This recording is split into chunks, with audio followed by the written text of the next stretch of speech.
If you're a director, VP, founder, or executive responsible for high-performance teams, this conversation will challenge how you think about accountability in the workplace, communication, and leadership development.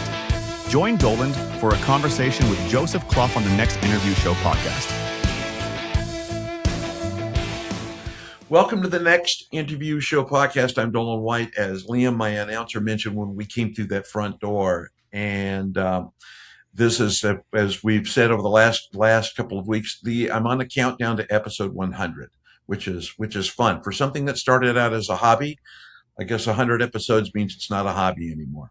So, and as part of it, I've been reaching out to guests that I deeply care about.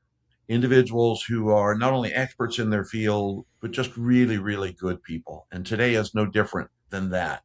My guest today is Joseph Clough. And Joseph was on podcast number 3. We were just laughing. He was an OG. So he's an original. I don't know if that's a gangster or guy or guest, but I'll go with gangster. And then back in September 3rd of 2024, actually, I have it on my screen right here. And I want to start the podcast just first and foremost with just a sense of gratitude. You're a busy dude, and there's many, many other things you could be doing. And so I just want to tell you, thank you for taking time to be here with me today for half hour, 45 minutes, and to share your insights with leaders. And they're going to learn a lot from you, as I have learned a lot from you over the decade plus more that I've known you, and continue to learn from you. So thanks for being here. I'm grateful for you today. Like I said on that episode, the first one, or the fourth one, it's an absolute honor and pleasure to be here. So I really greatly appreciate you in every single way. No, thank you very much. Thanks. I have a lot of fun doing the episodes. I'm gonna read your bio, and I'm not going to tell you something you don't know about yourself. So I'm going to pull it to the middle of my screen, so I'm not too far off the top. You are a globally recognized coach. I don't know if you knew that you were a globally recognized coach, but you are. And you're a hypnotherapist, mindset expert who helps leaders, entrepreneurs, professionals overcome anxiety, self-doubt, imposter syndrome, and limiting beliefs. We'll talk a little bit about this maybe in your intro, but you overcame your own struggles with anxiety and self-confidence, and you've dedicated your life to helping other people do it. One thing that I've always loved about your work, Joseph, is the passion that you apply to your work and the authenticity that you bring to what you do to help people. Just as for those that are listening to the podcast, when I was a CEO of a marketing company who shall remain nameless, Rapid Crush, and I was CEO for several years, we met at that time. And one of the things that you did for me, just out of grace, was you prepared for me a script, prepare your day script. I still have the recordings and still listen to them. And so what you do in that field to help people become better, break through all the things that I just described in here is transformative. So, and it's important. So thanks for all of that too. I appreciate you. Thank you. All right. So I got questions for you today. And the very first question, and because over the last couple of years since I supposedly retired, I've done a lot of coaching with executives and CEOs and spent a lot of time in the trenches with them, shoulder to shoulder. And just you're an expert at helping people transform and create new habits and break through challenges that they face. Why is it so hard? Why is it so hard for people to change as a leader when they think that this is who I have to be, and I'm just going to go with what I've got because it's always worked?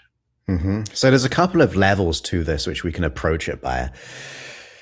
If we're experiencing things like anxiety, worry, and doubt, or challenges about ourselves and our own belief systems, I mean, if you could consciously just change, you'd click your fingers and let it go.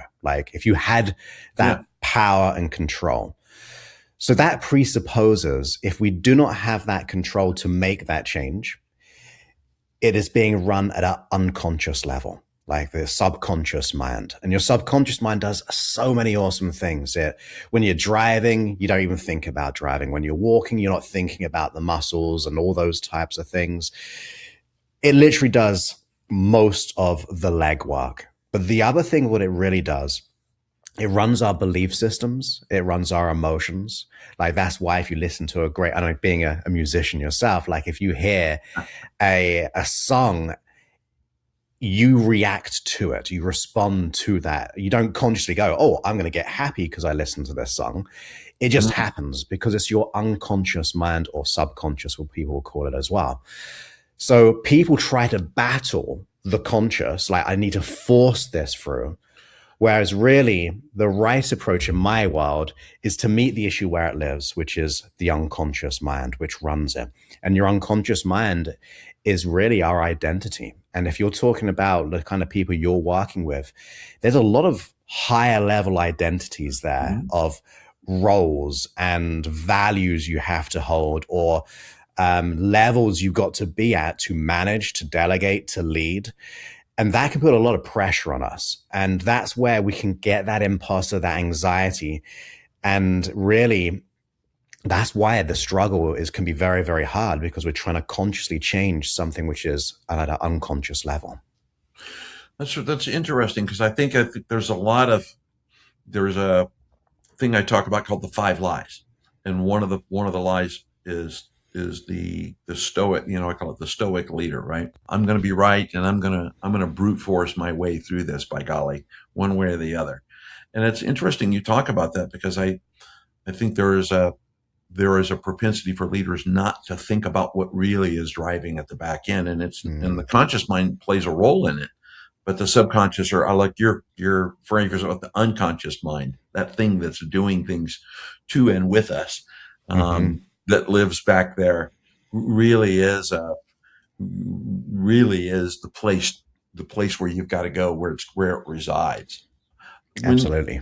So one thing that I'm really curious about is, and I think there's an art to it, and you've been doing this for a long time. How do you help people kind of shift that thinking from, I'm going to brute force it and I'm going to think my way. The old adage of 21 days to change a habit, which isn't accurate at all. How do you kind of help people begin to recognize that it's not this part of the brain, what we would call maybe the thinking brain, and it really is this other part, and really start to be willing to deal with that? Yeah, so most people, so the way I approach it is mainly identity level. So I'll give you hopefully a visual example. Yeah. If you can imagine like a pyramid, right? At the lower level is our environment. That is what we're reacting to, responding to. That's where our behaviors live, and so on. Above that layer, on the next kind of row of the pyramid, is ultimately our behavior, which lives in the environment. Above that is our capacity or capabilities. Above that is our values and our belief systems. And above that, right at the top of the pyramid, is identity, right? So there's these different levels or layers to this. Most people tend to just focus on that brute force at the bottom. Like, just do the habits, the environment, face the resistance, and all that stuff. But wouldn't life be so much easier if you just flow and you become resilient in your flexibility to adapt to the scenario or the situation?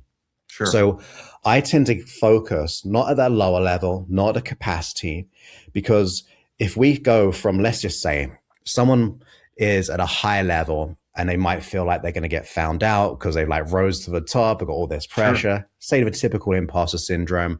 Maybe they had the belief of, am I really good enough? Am I really enough? Am I really capable?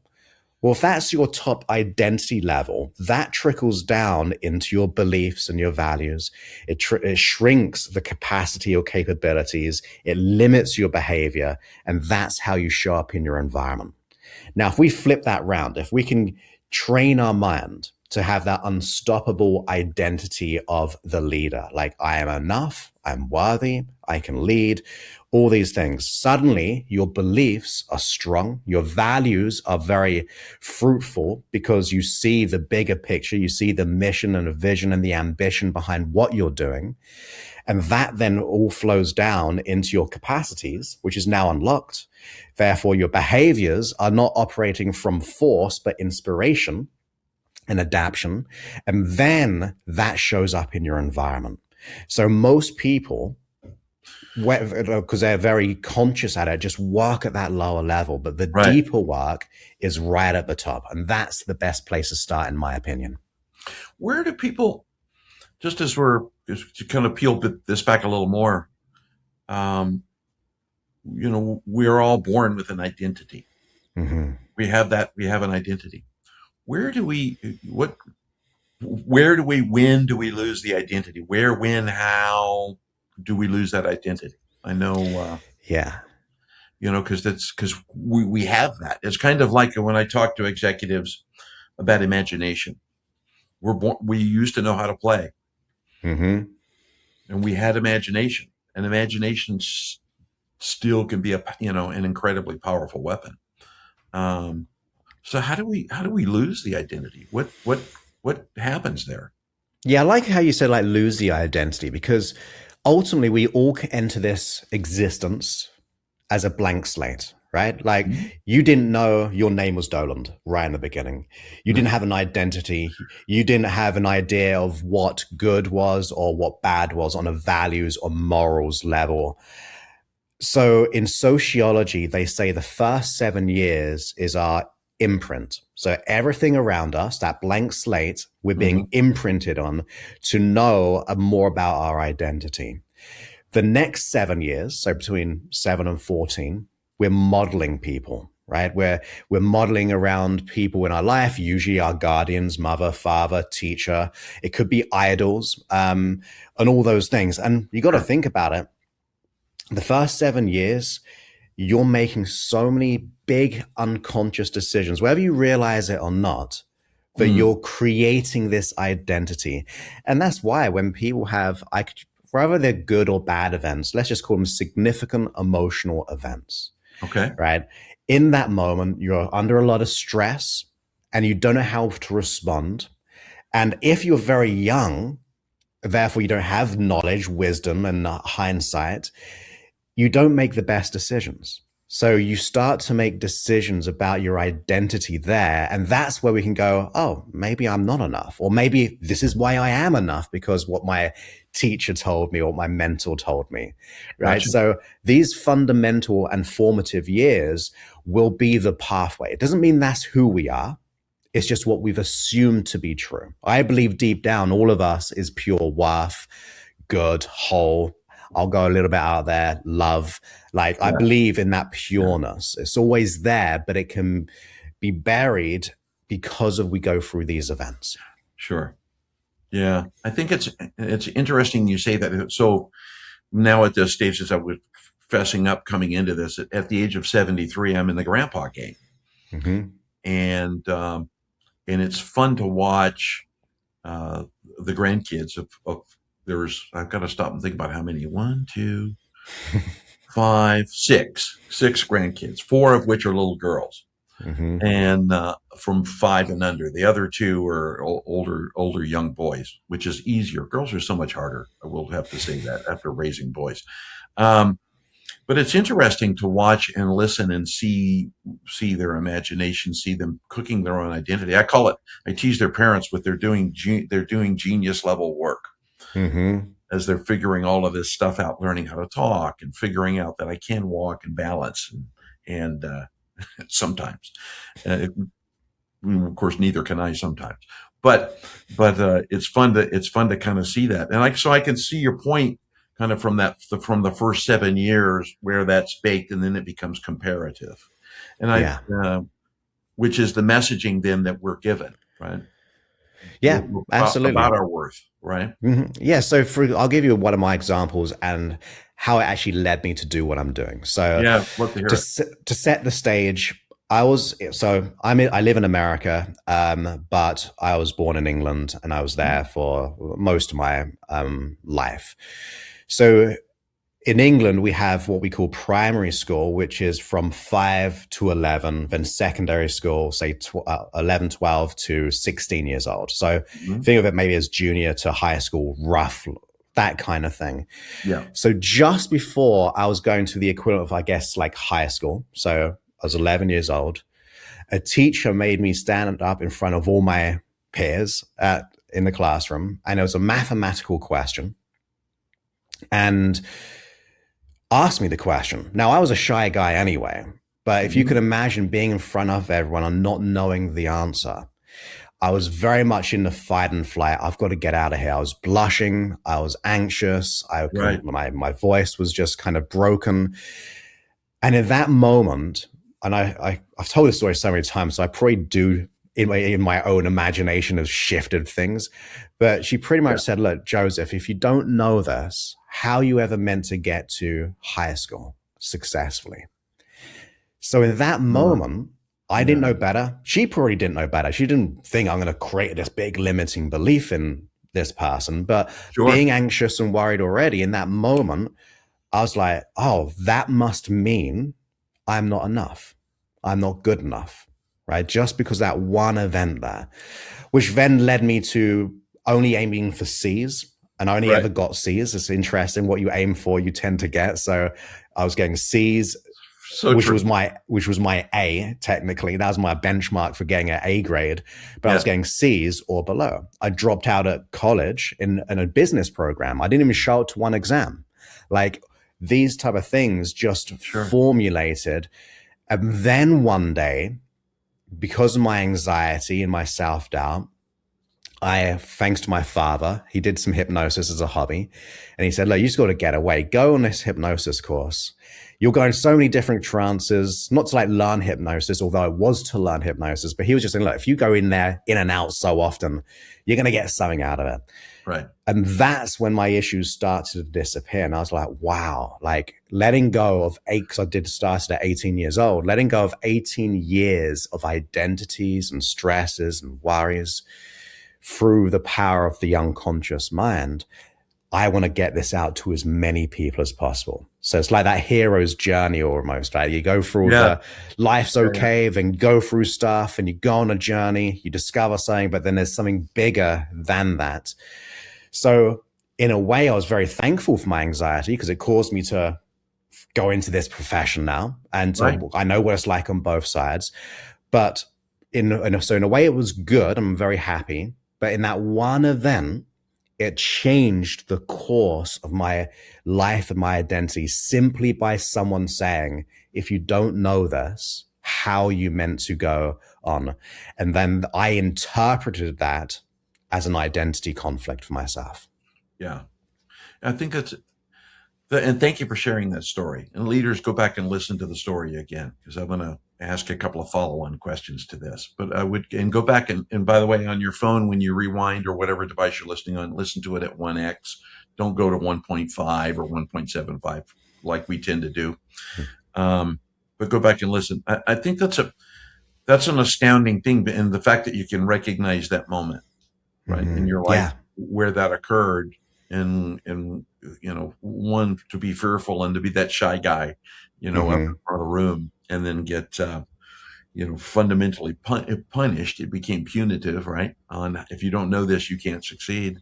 So I think one of the things I'm gonna preload two questions, and we'll deal with one, but I'm gonna have just tell the other one. The first is just explain a little bit about what hypnosis is, because hypnosis, I think, is a word that is used. It's kind of like saying leader or empowered. It's like saying going to the dentist, or I'm going to the doctor, and it could be 1,000 different kinds of doctors. So I want to kind of unpack a little bit about what hypnosis really is. And then from there, I want to talk a little bit about something that I see occur in business all of the time, which is that accidental diminishment of the person you're speaking with.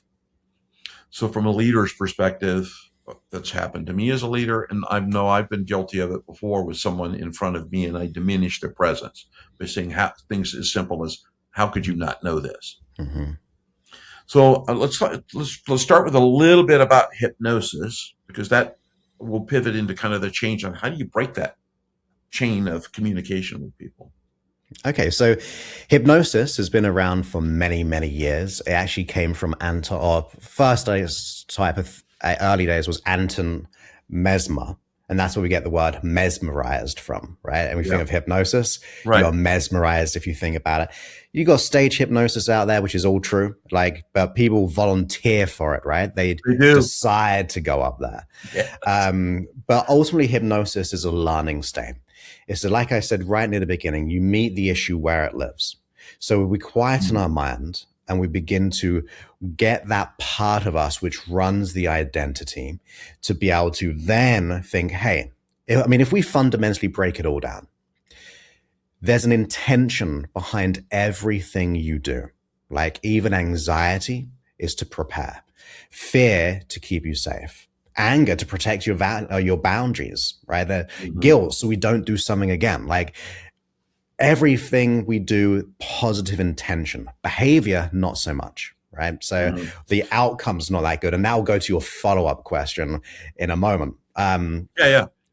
So what we do is we go, okay, if there's a present behavior, but the intention's good, we need to upgrade the system to keep the intention, but generate a new behavior. And by behavior, that can be identity, could be a behavior itself, could be resources like calmness rather than anxiety.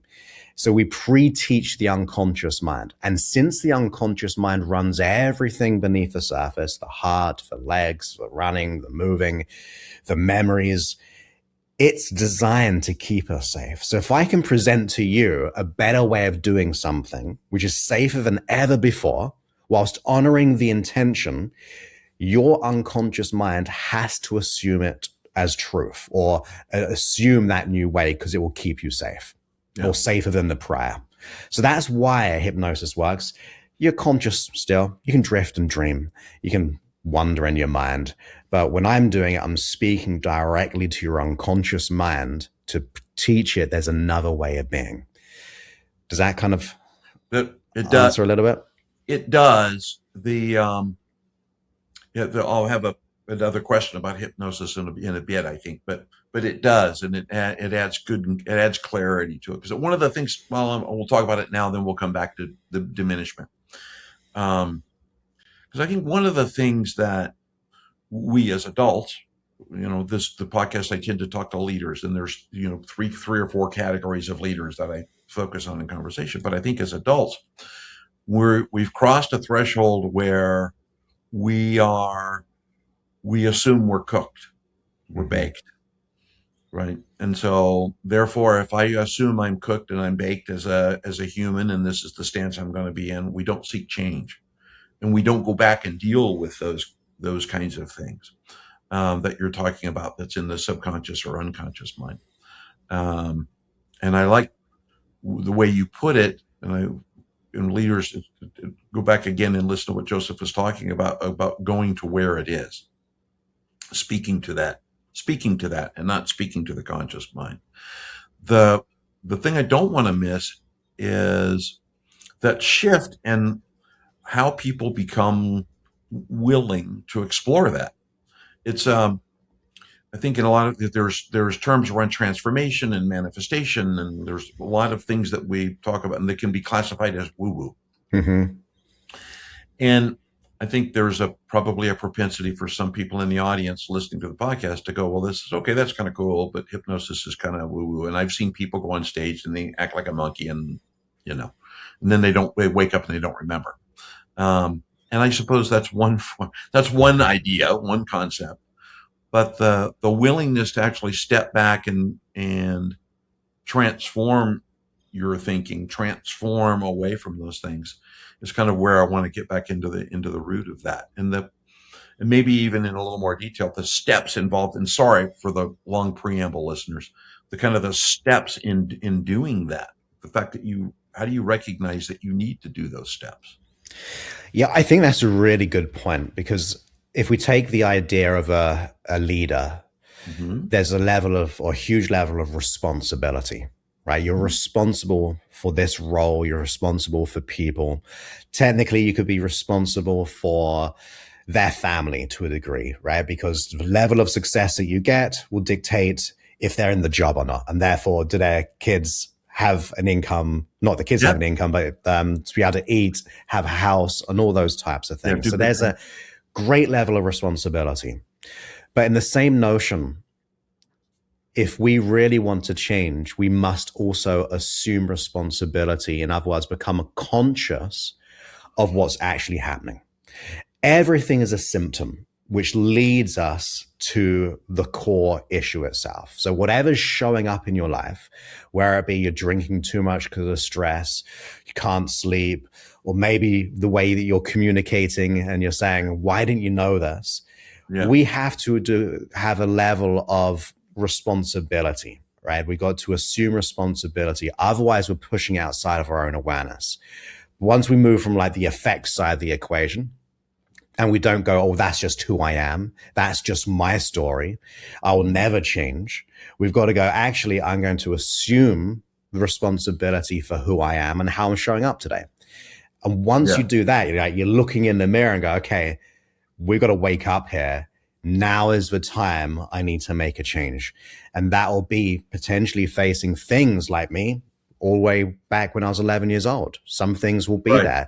It could be maybe we were in another leadership role in a prior organization, and maybe the job disappeared. We got sacked. We got laid off. And that created some form of doubt in our mind. So the key is to really look in the mirror and go, look, are there things I need to change about myself? And that can go how you're showing up as a husband, as a wife, to your family, as well as being the leader. Because what we tend to do in one area of our life, we tend to do in most areas of our life. So you're bringing that stuff potentially to your family. And you said about your grandchildren, and I also said about modeling. Well, if you're bringing stress and you say you're a good hider of that, you're a good hider of an imposter. So I'm not saying you personally, but like in our mind, we might be, I'm a leader. I can hide. I can put this mask on. Kids see everything. So you may even be bringing that stuff. And like I said, they're being imprinted and they're modeling it. So they might be doing the exact same thing as they grew up. In fact, you, as in the listener, might be replicating some things that your parents did. But how far back does it go? Grandparents, great-grandparents.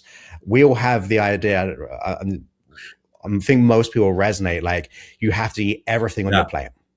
Like when you're young, eat everything. Oh my.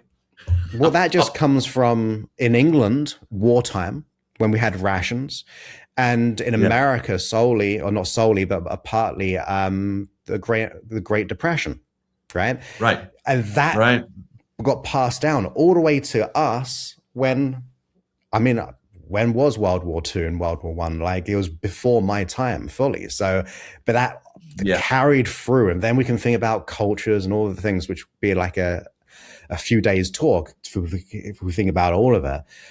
But I think I went on a tangent there. But ultimately, we've got to assume responsibility. Is that actually my stuff? Am I carrying stuff? Am I carrying it down to my children? Am I being the good husband? Am I being the good leader? And that should be the spark that goes, actually, whether you do hypnosis or not, but that should be the spark to go, I need to make changes. I need to take responsibility for what is happening in my life. That's what a leader does. I love that. And I love that because there's so many important points in that. And I actually put my pen down so I could listen rather than to write down the stuff that you were saying, because I still do this for every podcast, take notes as I go. So one of the things that I love the concept, Joseph, that you were talking specifically around taking responsibility.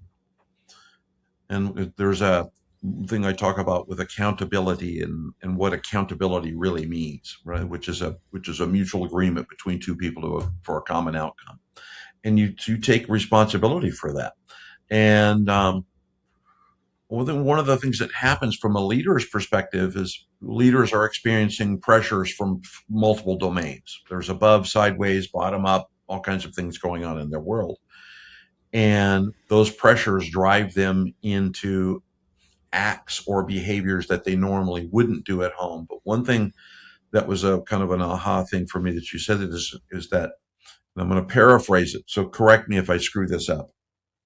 You won't hurt my feelings.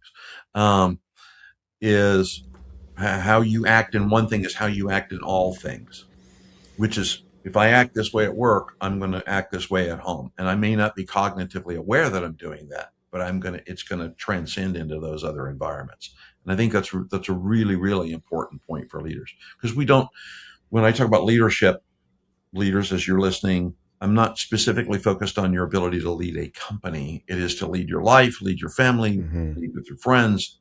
Leadership is far deeper than just running a company.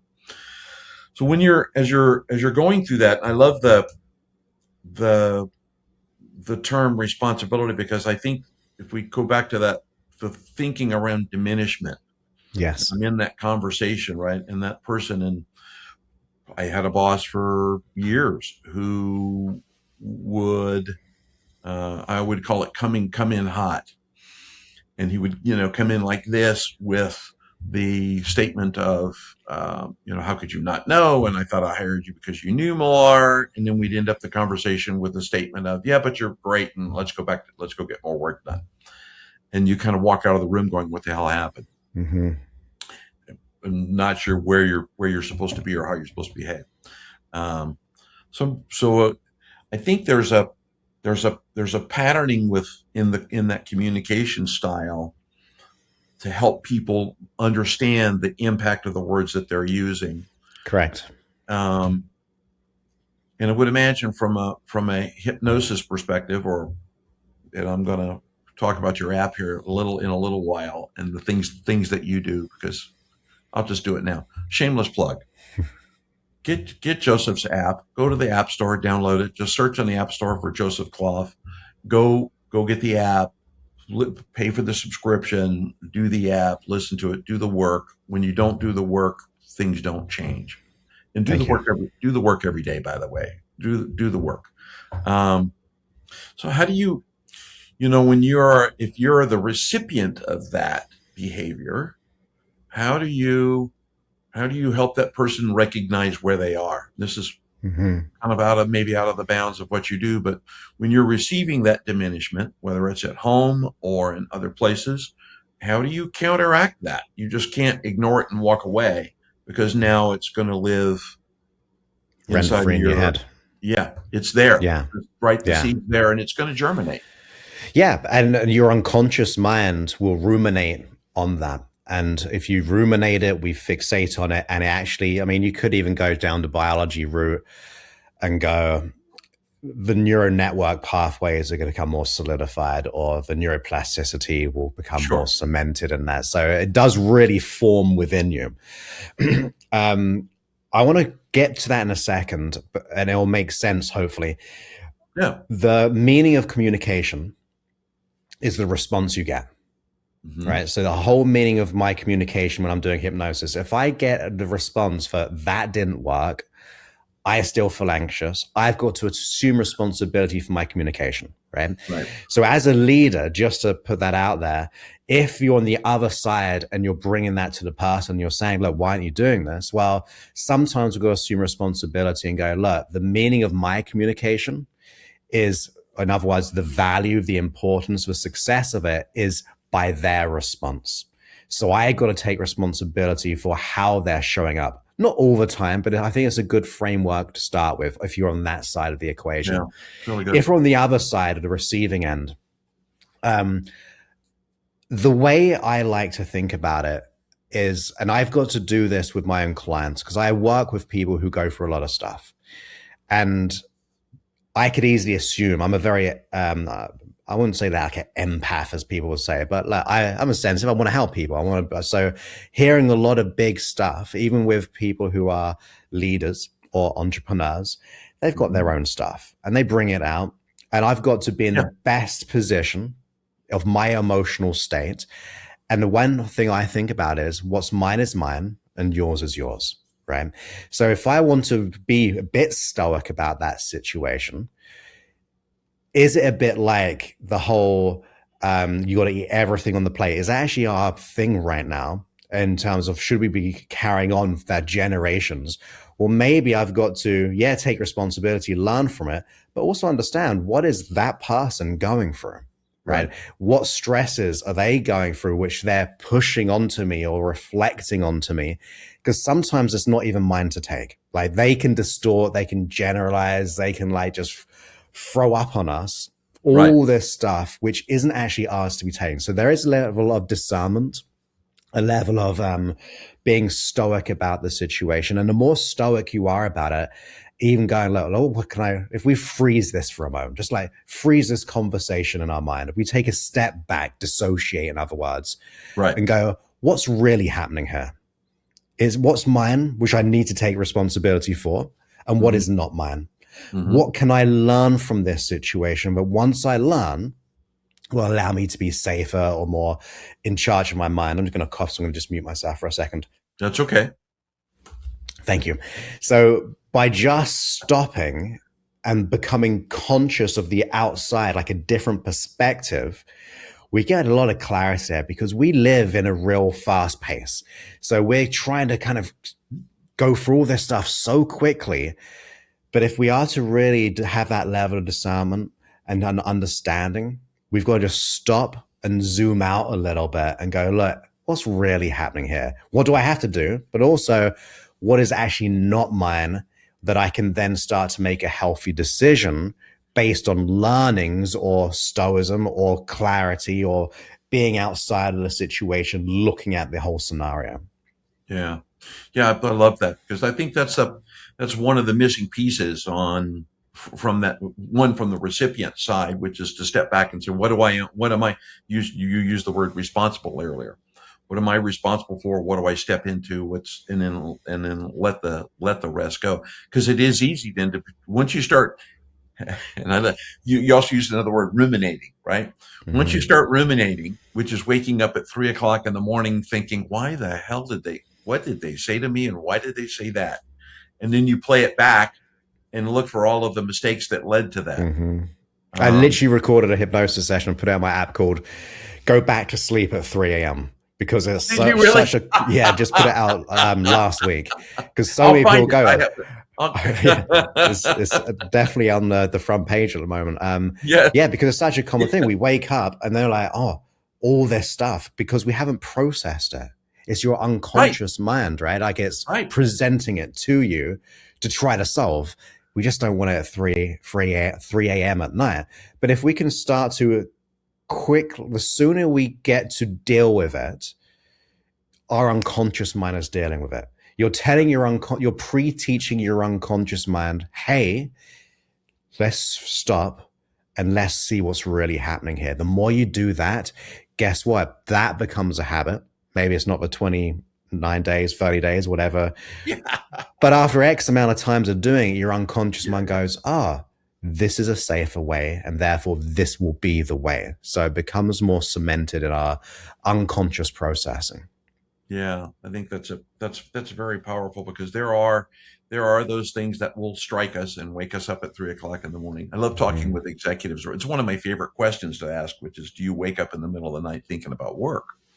Right, which means you haven't planned your next day and released that, so that you know, because you wake up and think about, oh crap, I didn't do this or do that, and then you don't realize that it's 3:00 in the morning, and you really can't do those things at 3:00 in the morning. Yeah, I've got a quick tip if it be of value. Do it. So if you can't do it in real time because you've got things to do, and you don't want to wake up at 3 a.m. or whatever a.m., just as you're going to sleep, you go ahead and you reflect through a day, not from the first person because you're in the event and you're feeling the emotions still, or whether it be stress or whether it be like frustration. If we just observe as much as you can and go through your day and learn from it, what can I learn from this? Yeah. Then go to sleep. You're telling your unconscious mind you don't need to wake up because you've done that process. Yeah. And then if you want to be really, really good, when you wake up, a bit like the create your day I gave you, your custom one, you listen or not listen, in your own mind, if you haven't got one, you just imagine, how do I want to be today? How am I going to act? What things are going to potentially pop up? And you rehearse it in your mind, because your unconscious mind has not fully, but it has a hard time of distinguishing between what is imagined and real. So right now, I don't, might be out soon, I guess, this episode, but the World Cup is happening. Soccer, Yeah. football is the real name, by the way. It is a real name. Yes. Fast, but in this case, soccer. What happens is, if you look at the crowds, and even if you're into it, if a cross comes over and someone's about to do a header, you'll see the crowd almost mimicking the head movement. If you're watching TV, you're mimicking that. You're like, oh, you're pushing forward. If you're watching a horror movie, a love movie, I was once in a cinema once, and this girl shouted, almost screamed, "Don't do that!" Like, she was so immersed into the experience, not realizing there's a few hundred people here when cinemas were already full. Because you're in the moment, your unconscious mind cannot distinguish. So, tying it back, if you can pre-teach if you can learn as you go to sleep, and then wake up and pre-teach and hallucinate as much as possible of how you'd like to be, your unconscious mind, just like those examples, will start to be able to do it. And I said earlier, like, if you listen to music, it causes you to feel a certain way. So you're getting your unconscious mind to go, oh, this is how I respond. When because leaders have leaders. So if a leader is saying something, you can pre-teach your unconscious mind how to respond. You can pre-teach how you're going to lead in that environment, even you got that meeting today, which means you got to say some hard truths. Sure. Rather you just going in the flow and just doing it, you pre-teach your unconscious mind, this is how I'll communicate, because I know the meaning of my communication is going to be the response I get from someone. Yeah, I think that's incredibly powerful. That's such a great statement, Joseph, around the meaning of communication, because I think there's an assumption sometimes by leaders going into a meeting, and I'm just going to go. I've done 1,000 meetings. I'm just going to walk through the door and I'm going to just say it. I'm just going to do it without that momentary sit down, have a plan. What's the intent? What am I looking? What's the outcome I'm seeking? Yeah. And then how do I communicate this in a way? Because if I've got 12 people, it's 12 modes of communication, because everybody's going to hear me differently. That's it. Yeah. Another podcast episode. So yeah, you can go like visual people, auditory people, kinesthetic people. You got, oh my God. Because whenever you communicate, you're creating not literal, but like a theater in their mind. Right. We call it like an internal representation. So when I'm saying something, if I'm communicating, they are constructing that based on what they think it means. Yeah. So how you say it, like, for example, I could go to someone, I love you, in a very loving way. But if I said it in a different tone, like an angry, I love you, it's a mismatch. So 93% of communication, they say, is unconscious, because it's tonality, it's physiology. 7% is the words that we use. Yeah. So yeah, I totally agree. Like, there's so many different communication of receiving it that you've got to like kind of be balanced in that. So the more you're consciously aware of that, the better your unconscious mind will speak that. We'll have to do, when we get around to episode 200, we'll do a podcast on the triunal brain. We'll get into the parts of the brain. That would be a lot of fun to do. So one of the things that I do want to talk about today, is we're kind of, and I'm coming up, as I mentioned, to episode 100. I've yet to find an elegant way to end the podcast. So at some point in time, I go, okay, that's enough. But as we're doing it, one of the things that I was thinking about you this morning, and thinking about having the opportunity to be together and extend this conversation, one of the things that shifted from the time when we spoke back in September 2024 to today at an extremely rapid pace is AI. Mm-hmm. And I think there can be a dependency on AI as a coach. Yeah. Right? I'm just going to ask ChatGPT. It'll tell me. I asked it the other day about my biases, and I went, that was fascinating. But my theory is as well, I think AI chat is gaslighting us positively wise, right? They go, oh, great job. That's the most amazing idea in the whole world. Why didn't why didn't I think of that? I think we should definitely go through with this decision. Like, you've Yeah. got to have a level of, okay, brutally give me the truth on this. And it should be a companion, not a leader, right? Like, if Right. AI is leading you, then that's not the thing. You got to be the leader to the AI before they become the real leaders in the future and take over the whole world. Yeah. So be kind to your AI at the same time. Yeah, I love They'll that. remember everything. Oh yeah, I love when my AI. I'll use 4 or 5 of them to do different tasks, but I love it because they all compliment me, and and I feel, to your point, gaslit. It's like, oh, come on, I'm not that smart. Come on, guys. Yeah. But I'm curious because one of the things I think that happens, and I'm actually contemplating a shift kind of in my thinking and in my business. One of the things I talk always is about leadership. Just wrote a book on leadership, and it's more about peopleship. And particularly as as AI becomes more emergent, it's commoditized. AI has been around for a long time, but it's commoditized now, and available to people who couldn't normally get at those kinds of computers.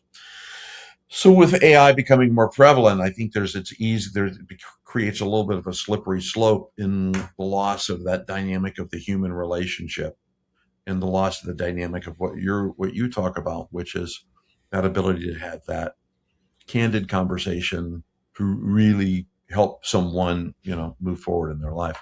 So I'm kind of curious about, as when you think about your business, and you have a successful, thriving company. We were talking before we got on about the number of people that use your app and the number of people that have your app, which was about the right spread, by the way. Oh, thank you.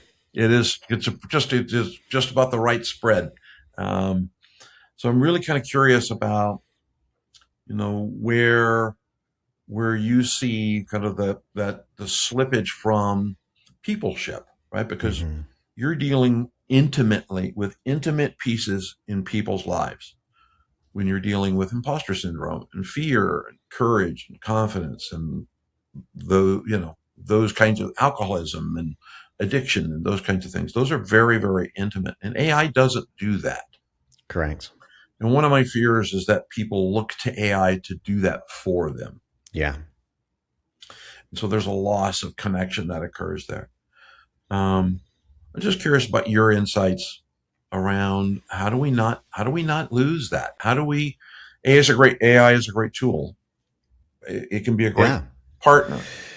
Yeah. I mean, for example, in my app, I use a software system, and I uploaded all my work. I've done over 1,200 episodes of my podcast, so there's lots of hours there, let alone my book and all my other coaching calls, all the things I've ever done pretty much, which I have on video or written down. And I uploaded it and created a me, which so in my app, you can have a conversation with me, my AI and me, 24/7, whenever you need it. Because then there's no way they're going to be able to speak to me, because they might not be able to afford me, or they might not be like time zones and what have you. I might not want to work with all the people in the world. Right. So there is a great level and usage of that. And for me, my one recommends, it knows my app inside out. It has all the titles down. So if you go, look, I'm doing with this, it'll recommend something. So it's less about solving issues, because I think the empathy there, as you are kind of going on to, that has to be there. And the more we use AI as a solver, and I had this recently, and I've noticed it myself, I'm becoming dumber by using AI. Yeah. Because it's not teaching me how it did it. It's just giving me the answer. And therefore, I don't know the workings out, and I just getting lazy. I even noticed myself typing in the AI chat, doing spelling mistakes, see the spelling mistake, press send anyway, because AI will figure it out. Yeah. Like I'm becoming lazier. So I've got to be very conscious of that. And like I said, it does positively gaslight us. So we got to be very conscious of that. And I think the main thing here, and what you specifically said, is it doesn't have that heart. It is so important to like, if you're a leaders, if we think of like the most historical leaders, even if we go by every movie, think like Braveheart, the Mel Gibson playing a Scottish character, Yes. like it evokes emotion. Leaders, right? They evoke something inside of those in your environment, your team. And AI can never do that. It can't teach you really those levels of emotion. So from the user level, we've got to be very conscious, but also from a leadership level, it just doesn't have that soul, that essence to be a leader. And that's why you've got to also realize that, hey, maybe I shouldn't be relying all on AI, because there's something different. Like my ambition, vision, and mission to do what I do is not going to be AI generated. Right. That you can't create that kind of stuff. So it's all about the soul of the person, in my opinion. Yeah, I love that, because I think and I think we'll struggle. It'll be interesting to see the pendulum swing as we're going through that and that learning lesson. Because I see one of the things I talk a lot about is the human-centered AI, where the leader there still has to be trust. There still has to be autonomy. All of those things still have to exist. AI doesn't do that. AI doesn't create trust. It can't do that, because that's a human to human event that has to occur.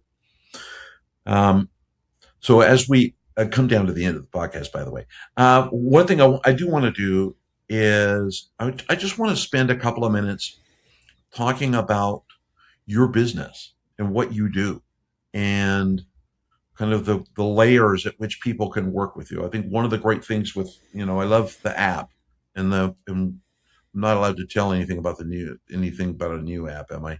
But yeah, that's fine. I can talk about it as well. All right, it's here. I'd have to cut it from the episode. Nah, it's all good. It'll be out very, very soon. I just said it. Yeah, I watched your video and know you locked yourself in for a weekend recently, but we won't talk about that. We won't talk about that out loud.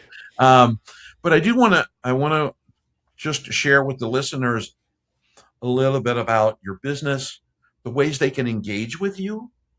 And with the intent that, in podcast listeners, you hear me say this on every episode, you don't do this stuff alone. It doesn't mean that when we work with someone who's an expert that we work with them for life. We find there's people that, we've managed to stay in contact now for a decade and a half, just because through our interactions. But you have to find people that you trust. So I would recommend listeners, as Joseph talks about his business, go look at what he does, because changing that thing at the back of I always point to the back of my neck. I don't know where it really lives, but for me, it's at the back of my neck. That unconscious, subconscious mind that sits back there will dynamically change who you are, and it will change your ability to impact lives.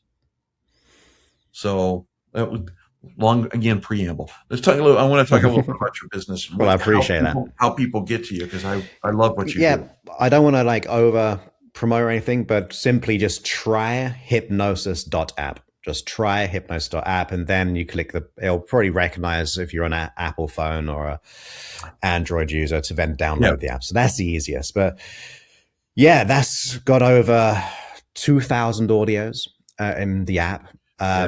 We have meditations, we have day sleep and 4-hour sleep. So if you don't even do any work, just listen to it as you go to sleep and wake up transformed. That's like the lazy, easy way of doing things.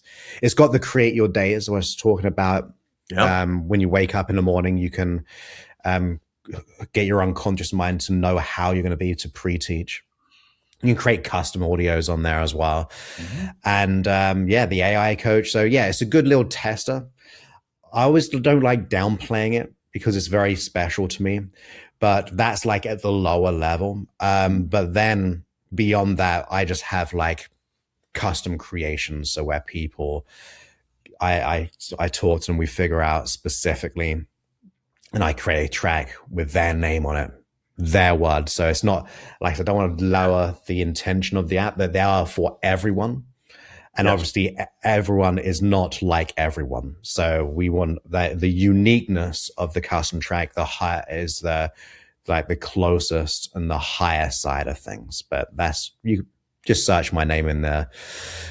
Online, I kind of pollute the internet sometimes with my name and hypnosis together. So I should pop up somewhere. I've really fascinating.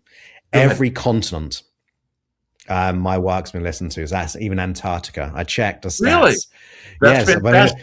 they have a lot of dark nights, don't they, for like 4 months or something ridiculous. So I think I'd need hypnosis if I was in the dark for that amount of time.